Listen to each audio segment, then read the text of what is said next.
أشهد أن لا إله إلا الله وحده لا شريك له وأشهد أن محمدا عبده ورسوله।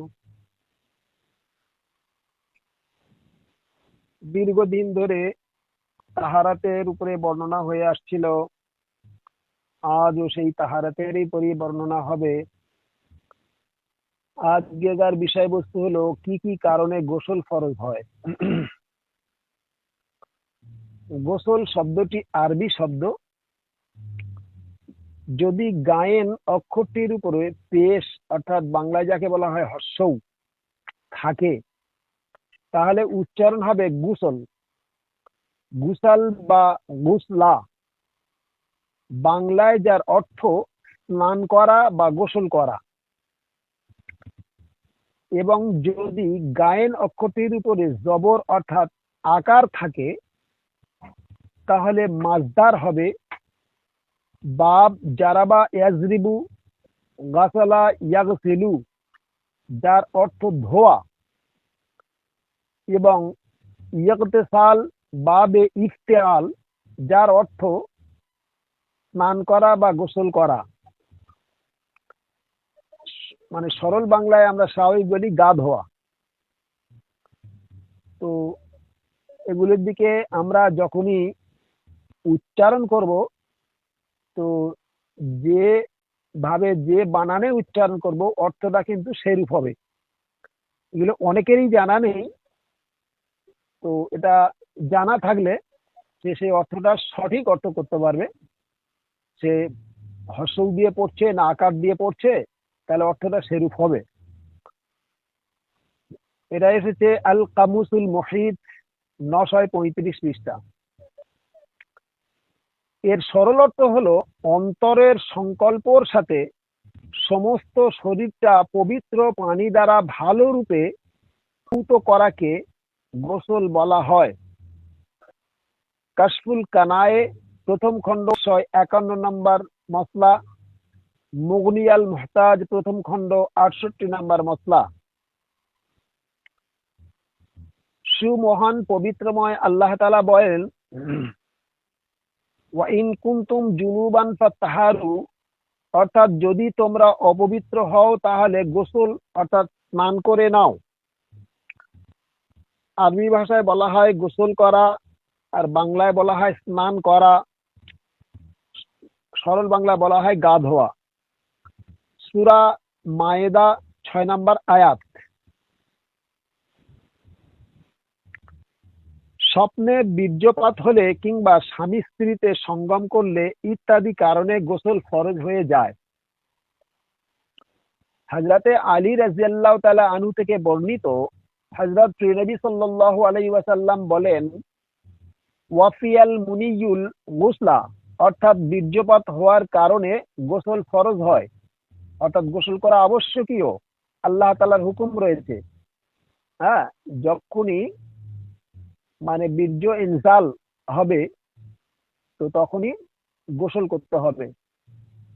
সে স্বামী স্ত্রীর সঙ্গমের মাধ্যম দিয়ে হোক অথবা স্বপ্ন দোষের মাধ্যম দিয়ে হোক।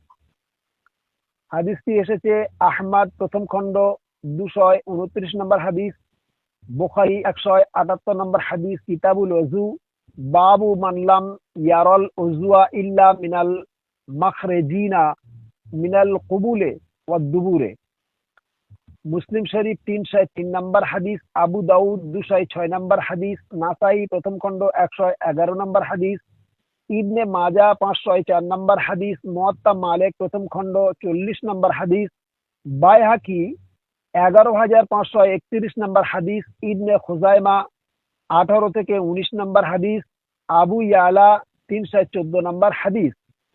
এতগুলি হাদিস গ্রন্থে উক্ত হাদিসটি বর্ণিত হয়েছে। অর্থাৎ বীর্যপাত হলে গোসল ফরজ হবে, এ বিষয়ে কোনো দ্বিমত নেই। কিন্তু বীর্যপাত না হলে গোসল ফরজ হবে কি না এ বিষয়ে মতভেদ আছে। মসলাটি আর রাউজাতুন নাদিয়া প্রথম খণ্ড 156 নম্বরে মসলাটিকে মতভেদ করা হয়েছে এবং বলা হয়েছে। কি বিষয়ে মতভেদ আছে, কারা কারা করেছেন, কি বক্তব্য দিয়েছেন, এ বিষয়ে বিস্তারিত আলোচনা করব। খুলাফায়ে রাশিদিন এবং অধিকাংশ সাহাবা, তাবেঈ ও আইম্মায়ে ফুকাহাদের অধিকাংশর মতে গোসল ফরজ হওয়ার জন্য বীর্যপাত হওয়া আবশ্যকীয় নয়। অর্থাৎ পুংলিঙ্গের অগ্রভাগ স্ত্রীলিঙ্গের মধ্যে যৎসামান্য প্রবেশ হলেই গোসল ফরজ হয়ে যাবে। যেমন হযরতে আবু হুরায়রা রাদিয়াল্লাহু তাআলা আনহু থেকে বর্ণিত, হযরত রাসূলুল্লাহ সাল্লাল্লাহু আলাইহি সাল্লাম বলেন, ইজা জালাসা আহাদুকুম বাইনা শুওয়াবু হাল আরবা সুম্মা জাহাদুহা ফাকাদ ওয়াজাবা আলাইহিল গুসলা। অর্থাৎ যখন তোমাদের মধ্য হতে কেউ মহিলাদের চার শাখার অর্থাৎ দুই হাত ও দুই পায়ের মধ্যস্থলে বসবে, তারপর তার সাথে স্ত্রী সঙ্গমের জন্য চেষ্টা করবে, তাহলে তার উপর গোসল ওয়াজিব হয়ে যাবে। এবং মুসলিম শরীফের একটি বর্ণনায় কিছু বাড়তি শব্দগুলি পাওয়া যায় যে ওয়া ইল্লাম ইয়ানজিলু, যদিও বীর্যপাত নাও হয় তথাপিও গোসল করা ফরজ হয়ে যাবে। হাদিসটি এসেছে বুখারী শরীফ 291 নম্বর হাদিস, কিতাবুল গুসল, বাবু ইজা ইলতাকাল খাতানানে। মুসলিম শরীফ 348 নম্বর হাদিস, আবু দাউদ 216 নম্বর হাদিস, ইবনে মাজা 608 নম্বর হাদিস, দারমি প্রথম খণ্ড 194 নম্বর হাদিস, দারাকুতনি প্রথম খণ্ড 113 নম্বর হাদিস, বাইহাকি প্রথম খণ্ড 164 নম্বর হাদিস, আহমদ দ্বিতীয় খণ্ড 247 নম্বর হাদিস, ইবনে হিব্বান 1178 নম্বর হাদিস। এতগুলি হাদিস গ্রন্থে উক্ত মসলাটি বর্ণিত হয়েছে। উম্মুল মুমিনিনা হযরতে আয়েশা সিদ্দিকা রাদিয়াল্লাহু তাআলা আনহা থেকে বর্ণিত, একজন ব্যক্তি হযরত রাসূলুল্লাহ সাল্লাল্লাহু আলাইহি সাল্লামের নিকট এমনই একজন ব্যক্তির কথা জিজ্ঞাসা করলেন, যিনি স্ত্রী সহবাস করেন কিন্তু সেক্স দুর্বল হওয়ার কারণে বীর্যপাত হওয়ার পূর্বে লিঙ্গ দুর্বল হয়ে যায়। সুতরাং সেই ক্ষেত্রে সেই ব্যক্তির গোসল ফরজ হবে কিনা। মেডিকেল সায়েন্স নিয়ে রাসূলুল্লাহ সাল্লাল্লাহু আলাইহি সাল্লামের কাছে প্রশ্ন রেখেছিলেন। সেখানে উম্মুল মুমিনিনা হযরত আয়েশা সিদ্দিকা রাদিয়াল্লাহু আনহা উপস্থিত ছিলেন। হযরতে আয়েশা রাদিয়াল্লাহু আনহা সেখানে তখন বসেছিলেন, মানে উপস্থিত ছিলেন। হযরত রাসূলুল্লাহ সাল্লাল্লাহু আলাইহি সাল্লাম বলেন, ইন্নী লা আফওয়াল যালিকা আনা ওয়া হাযিহি সুম্মা নাগতাসিল। অবশ্যই আমি এবং হযরত আয়েশা রাদিয়াল্লাহু আনহার দিকে ইশারা করে বললেন, এরকমই করি, তারপর আমরা গোসল করি। মুসলিম 350 নম্বর হাদিস, কিতাবুল হায়েজ, আহমদ ষষ্ঠ খণ্ড 68 নম্বর হাদিস। ইমাম নওয়াবী রাহমাতুল্লাহ আলাইহি বলেন, পুরুষের পুংলিঙ্গের অগ্রভাগ যেটুকু খাতনা করার সময় চামড়াটা কাটা হয়, যদি অতটুকু পরিমাণ স্ত্রীলিঙ্গের মধ্যে প্রবেশ করে, তাহলে গোসল ওয়াজিব হওয়ার ব্যাপারে কারো কোনো দ্বিমত নেই। শরহে মুসলিম দ্বিতীয় খণ্ড 276 নম্বর মসলা। বহু ফকিহদের মত এই যে হাদিসে আছে আল মাউ মিনাল মায়ে, অর্থাৎ গোসল ওয়াজিব হওয়ার জন্য শর্ত বীর্যপাত হওয়া, ওই হাদিস মনসুখ হয়ে গিয়েছে। অর্থাৎ মানে হাদিসটি পূর্বে চলতো, পরবর্তীতে হাদিসটি রহিত করা হয়েছে। এ বিষয়ে অনেক ফকিরা বলেছেন। হযরতে আবি বিন কাব রাদিয়াল্লাহু তাআলা আনহু থেকে বর্ণিত, নিশ্চয়ই ওই ফতোয়া যা লোকেরা বর্ণনা করত আল মাউ মিনাল মায়ে, অর্থাৎ ওই ধরনের ছাড়ের ব্যাপারে হযরত নবী সাল্লাল্লাহু আলাইহি ওয়াসাল্লামের ইসলামের শুরু জীবনে ছিল।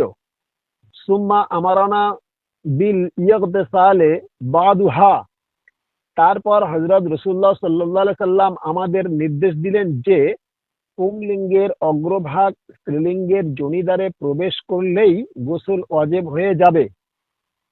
সহিহ ইবনে মাজাহ 493 নম্বর হাদিস, আবু দাউদ 215 নম্বর হাদিস, কিতাবু তাহারাত, বাবু ফিল ইগতিসালে, ইবনে আবি শাইবা প্রথম খণ্ড 89 নম্বর হাদিস, আহমদ পঞ্চম খণ্ড 115 নম্বর হাদিস, দারমি প্রথম খণ্ড 194 নম্বর হাদিস, তিরমিজি 110 নম্বর হাদিস, সুনানে ইবনে মাজা 609 নম্বর হাদিস, শরহে মানি আল আসার প্রথম খণ্ড 57 নম্বর হাদিস, দারাকুতনি প্রথম খণ্ড 126 নম্বর হাদিস, বাইহাকি প্রথম খণ্ড 165 নম্বর হাদিস, ইবনে খুজাইমা 225 নম্বর হাদিস, ইবনে হিব্বান 228 নম্বর হাদিস, আল মাওয়ারিদ।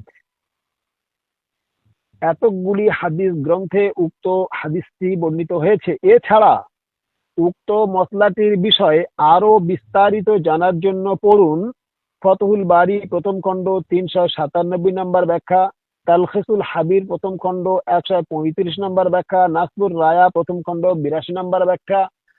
উক্ত মসলাটির বিপরীত ও দলিল পাওয়া যায়, যেমন হযরতে আবু সাঈদ খুদরি রাদিয়াল্লাহু তাআলা আনহু, হযরত যায়েদ বিন খালিদ রাদিয়াল্লাহু তাআলা আনহু, হযরতে সাদ বিন আবি ওয়াক্কাস রাদিয়াল্লাহু তাআলা আনহু, হযরতে মুআন রাদিয়াল্লাহু তাআলা আনহু, হযরতে রাফি বিন খাদিজ রাদিয়াল্লাহু আনহু, হযরতে আলী রাদিয়াল্লাহু আনহু, হযরতে ওমর বিন আব্দুল আজিজ রাহমাতুল্লাহ আলাইহি প্রমুখগণ বলেন বীর্যপাত হলেই তবে গোসল ওয়াজিব হবে। যেমন হযরতে আবু সাঈদ খুদরি রাদিয়াল্লাহু আনহু থেকে বর্ণিত, হযরত রাসূলুল্লাহ সাল্লাল্লাহু আলাইহি ওয়াসাল্লাম বলেন, আল মাউ মিনাল মায়ে, পানির ব্যবহার বীর্যপাত হওয়ার সাথে সম্পর্ক। হাদিসটি এসেছে মুসলিম শরীফ 343 নম্বর হাদিস, কিতাবুল হায়েজ, বাবু ইন্নামাল মাউ মিনাল মায়ে, তিরমিজি 112 নম্বর হাদিস, নাসাই 199 নম্বর হাদিস। বহু মুহাদ্দিসিনদের মতে এই হাদিস মনসুখ।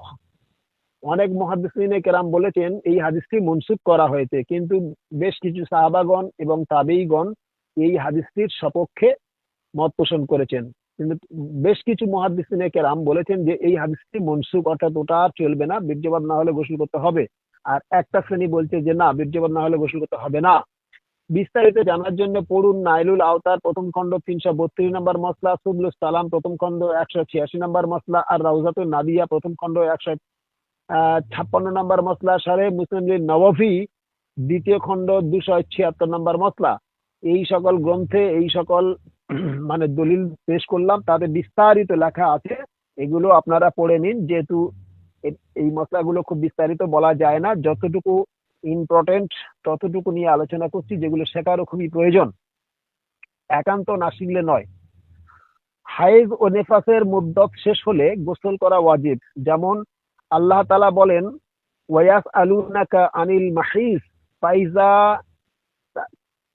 ফাইজা তাতাহহারনা ফাতুহুন্না মিন হাইসু আমারাকুমুল্লাহ। তারা তোমাকে, অর্থাৎ হে মুহাম্মদ সাল্লাল্লাহু আলাইহি ওয়াসাল্লাম, তারা তোমাকে হায়েজ অর্থাৎ স্রাব সম্পর্কে জিজ্ঞাসা করছে। তুমি বলো এ একটি অপবিত্র বিষয়, অতএব ঋতুবতী স্ত্রীদের থেকে আলাদা থাকো এবং যতক্ষণ না তারা পবিত্র হবে ততক্ষণ পর্যন্ত তাদের নিকট গমন করা চলবে না। তবে যদি তারা পবিত্র হয় অর্থাৎ গোসল করে নেয়, তাহলে তাদের নিকট ওই রাস্তা দিয়ে যাও যে রাস্তা দিয়ে যাওয়ার আল্লাহ তাআলা অনুমতি দিয়েছেন। অর্থাৎ মানে যাদের ঋতু হবে, ঋতুটা শেষ হয়ে গেলে, মুদ্দত যখন শেষ হয়ে যাবে, তারপরে মহিলারা গোসল করবে, তখন স্বামী স্ত্রীতে ব্যবহার করতে পারে। মানে আয়াতটি এসেছে সূরা বাকারা 223 নম্বর আয়াত। এ বিষয়ে আল্লামা শওকানী রহমতুল্লাহ আলাইহি বলেন, এই আয়াতে ফাইজা তাতাহারনা শব্দের অর্থ যখন তারা গোসল করে নেবে। আস-সাইলুল জারা প্রথম খণ্ড 147 নম্বর মসলা। হযরতে আয়েশা রাদিয়াল্লাহু আনহা থেকে বর্ণিত, হযরত নবী সাল্লাল্লাহু আলাইহি সাল্লাম হযরত ফাতেমা বিনতে আবি হুবাইশ রাদিয়াল্লাহু আনহুকে বললেন, যখন ঋতুস্রাব আরম্ভ হবে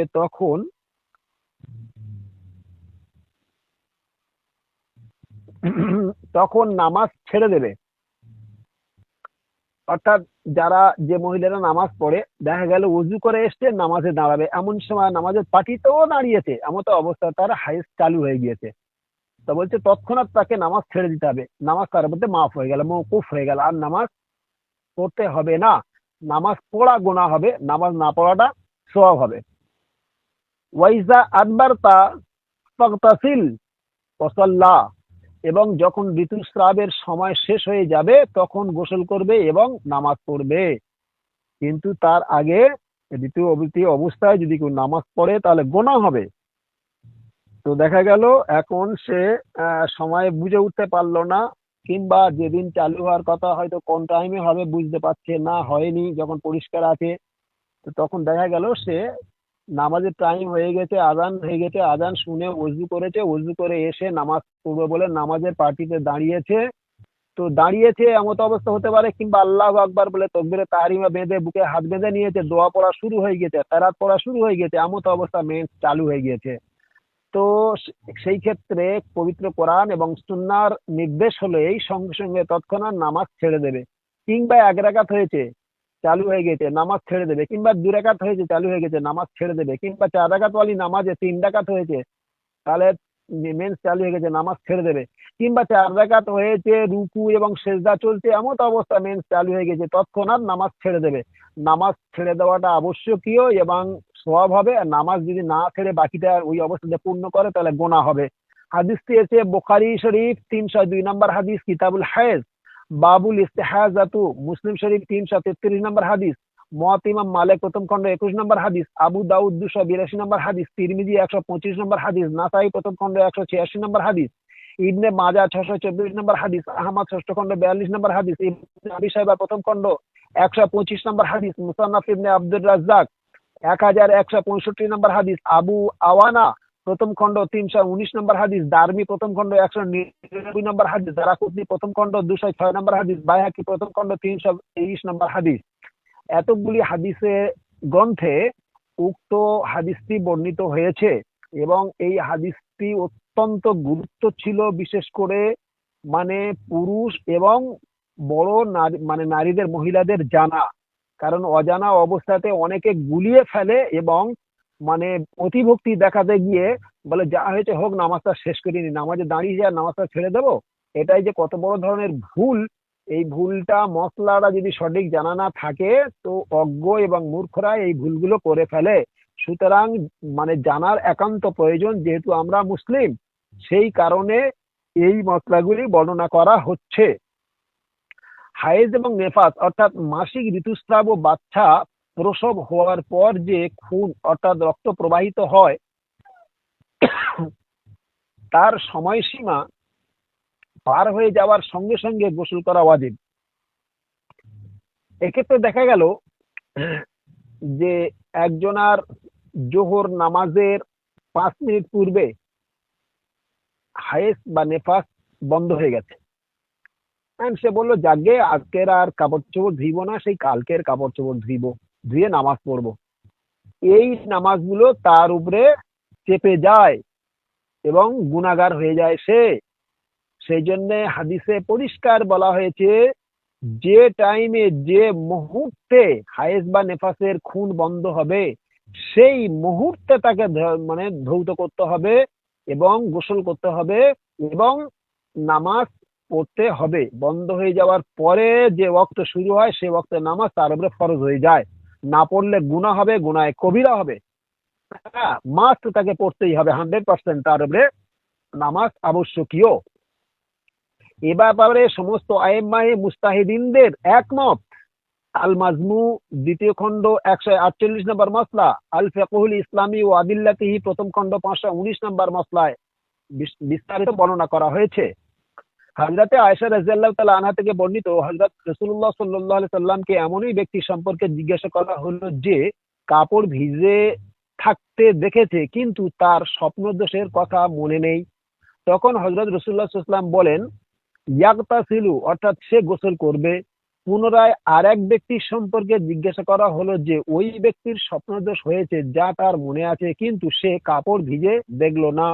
তখন হযরত রাসূলুল্লাহ সাল্লাল্লাহু আলাইহি ওয়াসাল্লাম বললেন লা গাসালা আলাইহি, তাকে গোসল করতে হবে না। হাদিসে এসেছে সহিহ আবু দাউদ 216 নম্বর হাদিস, কিতাবুত তাহারাত, বাবু ফির রাজুলে ইয়াজদিলু বালাতি ফি মানামিহি। হাদিসটি হাসান। মুহাদ্দিসিনে কেরামগণ হাদিসটি যাচাই বাছাই করে দেখেছেন যে হাদিসটি হাসান, হাসানের দরজায় হাদিসটি পড়ে। সুনানে আবু দাউদ 236 নম্বর হাদিস, তিরমিজি 113 নম্বর হাদিস, ইবনে মাজাহ 612 নম্বর হাদিস, দারমি প্রথম খণ্ড 161 নম্বর হাদিস, আহমদ ষষ্ঠ খণ্ড 256 নম্বর হাদিস, বাইহাকি প্রথম খণ্ড 168 নম্বর হাদিস। হযরতে উম্মে সালমা রাদিয়াল্লাহু তাআলা আনহু থেকে বর্ণিত, হযরত উম্মে সালিম রাদিয়াল্লাহু তাআলা আনহু হযরত রাসূলুল্লাহ সাল্লাল্লাহু আলাইহি ওয়াসাল্লামকে জিজ্ঞাসা করলেন, যদি মহিলাদের স্বপ্নদোষ হয় তাহলে কি তার প্রতি গোসল ফরজ হবে? তখন হযরত রাসূলুল্লাহ সাল্লাল্লাহু আলাইহি সাল্লাম বললেন, নাম, ইজা ইজা রাতাল মা, হ্যাঁ, যখন সে বীর্য বা কাপড় ভিজে দেখতে পাবে। হাদিসে এসেছে বুখারী শরীফ 282 নম্বর হাদিস, কিতাবুল গোসল, বাবু বাবু ইজা ইহতেলা লামাতিল মারআতু, মুসলিম 313 নম্বর হাদিস, মুয়াত্তা মালিক প্রথম খণ্ড 51 নম্বর হাদিস, নাসাই প্রথম খণ্ড 114 নম্বর হাদিস, ইবনে মাজাহ 600 নম্বর হাদিস, আহমদ ষষ্ঠ খণ্ড 302 নম্বর হাদিস, আবু আওয়ানা প্রথম খণ্ড 291 নম্বর হাদিস, মুসান্নাফ ইবনে আব্দুর রাজ্জাক 1049 নম্বর হাদিস, হুমাইদি 298 নম্বর হাদিস, ইবনে খুজাইমা 235 নম্বর হাদিস, আবু ইয়ালা 6895 নম্বর হাদিস, ইবনে হিব্বান 1151 নম্বর হাদিস। এতগুলি হাদিস গ্রন্থে উক্ত হাদিসটি বর্ণিত হয়েছে। সুতরাং আজ এই পর্যন্ত। এই মসলা এখন চলতে থাকবে। মসলাটি শেষ হলে আবার অন্য বিষয়ে আলোচনা হবে, কারণ এই বিষয়ে খুব বিস্তারিত খুঁটিনাটি মসলা খুব সূক্ষ্মভাবে, মানে টু দা পয়েন্ট বর্ণনা করছি। এর বেশি বিস্তারিত ব্যাখ্যা করে বর্ণনা করা সম্ভব নয়, যেহেতু মানে মসলাটি অন্য বিষয়। তো যারা বুঝদার তারা বিষয়গুলো ভালোভাবে শুনবেন এবং খুব বুঝে শিখে তার উপরে আমল করবেন। আল্লাহ তাআলা আমাদের প্রত্যেকের তৌফিক দান করুক, আমরা যেন হাদিস এবং মসলাগুলি শিখে তার উপরে আমল করতে পারি। আমিন। ওয়া আখিরু দাওয়ানা আনিল হামদুলিল্লাহি রাব্বিল আলামিন।